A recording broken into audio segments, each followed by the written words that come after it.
So here's a neat little trick that I like to do when I'm scaling an item to fit into a design, and I call this progressive scaling, or even nudge scaling if you like. So what we're going to do is we want to scale this down, but basically bit by bit, so we can fine tune it. And sometimes it's just easier to have the computer do the scaling incrementally rather than you doing free transform and deselecting, that kind of thing. Again, personal preference, but this is quite a cool way of using the scale tool. So with the scale tool still highlighted, I'm going to come over here onto the right hand anchor point because we've already got this aligned to this margin, which is where it wants to stay. And I'm going to hold down our option key, alt key on the PC, click to bring up the dialog box, and I'm going to put in 90%. Now I do want it smaller than 90%, but if we do 90%, say OK, what we can do is go up to the object menu, and remember under transform we have transform again, the same function that we applied to our guides earlier on. Well, when you've done a scale function like this, or even move or rotate, it's all the same.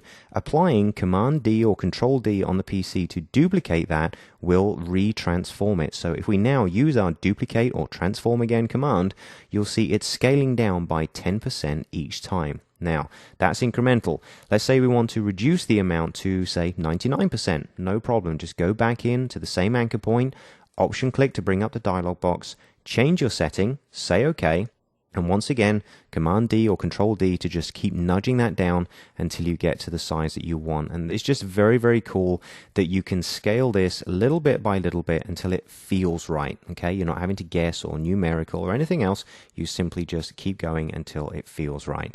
So now we need this logo on the other two pieces. I'm going to fit everything in here, and naturally they'll all need to be different sizes. So we're going to go back to the main selection tool, hitting V, and we're going to hold down the option key, alt on the PC, and drag. Remember we did this before to copy our stripes. We can drag a copy of the logo over onto this document.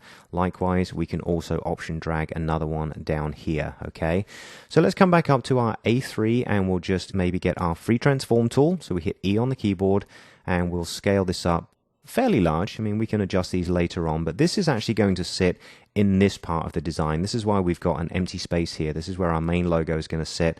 And I'm going to position it so it's roughly right on this frame here. We can use a line and that sort of thing later on, but for the moment it's mostly a rough positioning.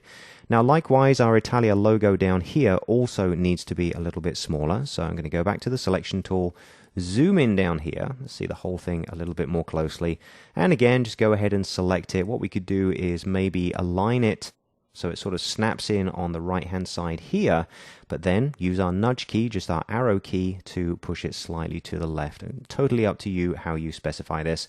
But we do also wish to scale it down, and I wish to do it incrementally, so I'm going to hit S for the scale tool, position on the right hand anchor point there, hold down that option key, click to bring up the dialog, and maybe we'll do 95% this time.